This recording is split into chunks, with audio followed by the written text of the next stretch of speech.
Hello everyone. In this vlog I want to talk about challenges and fun with a few particular challenges in mind.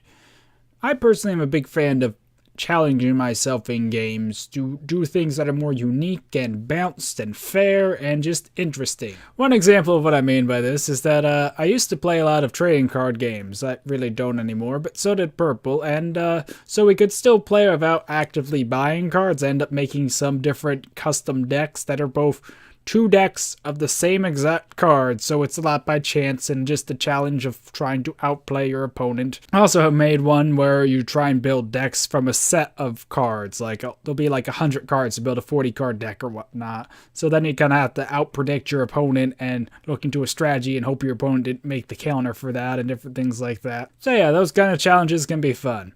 Also, I do the series Demo Dash on my gaming channel, main channel, whatever you want to call it. And yeah, that's all about challenging yourself. Because, well, it's fun to kind of give yourself goals and try and beat them. And personally, with Demo Dash, I did a lot better than I expected. Because most of the time, I only think the only one I really failed was 6. Yeah, I think that was the only one I actually really would call a failure. Because I didn't get it done in time. Just because I over-predicted what would be in the stronghold. Although, sometimes I under-predicted how hard a challenge would be. But just goes to show that in my mind, the challenge was a lot harder than it actually was to achieve in real life or real game or whatever you want to call it. But there's another type of challenge that I remembered recently, which is in Pokemon, it's called Nuzlocke. Pretty much it's hard mode of Pokemon, and you play with a few additional rules in addition to how you normally play through a game, and it's meant to give more challenge to the simple game story and plot and such. Pretty much there are 3 main rules. If your Pokemon faints, you have to release it, and the first Pokemon you find in each area, you have to catch, and no more than that. So it kind of puts more pressure to keep your Pokemon alive because you have a limited amount, and yeah, to actually heal them and not just let them faint and say, I can revive it later. The final rule is that you should nickname all Pokemon you get to form better emotional bonds and not just say, okay, go Rattata.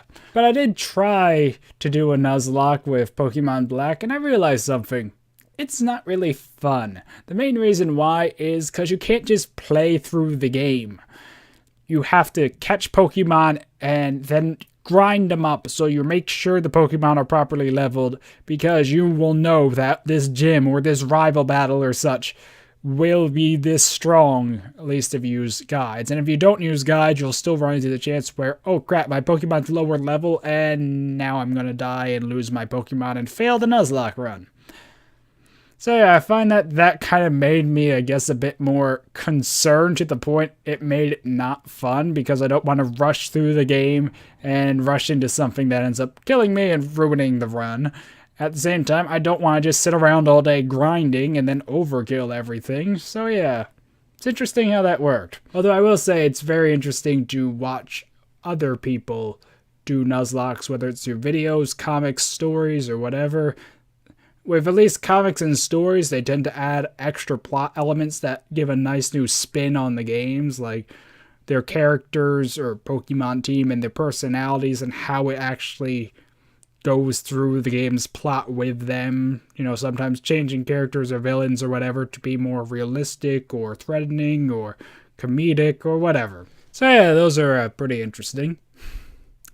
Too bad I'm not having as much fun playing it myself. So yeah, that pretty much covers everything I had to mention on game challenges or video game challenges or whatever, but there's probably a lot of other ones I don't know about. So yeah, if you want to share any of your own favorite types of challenges, let me know in the comments. And until next time, goodbye.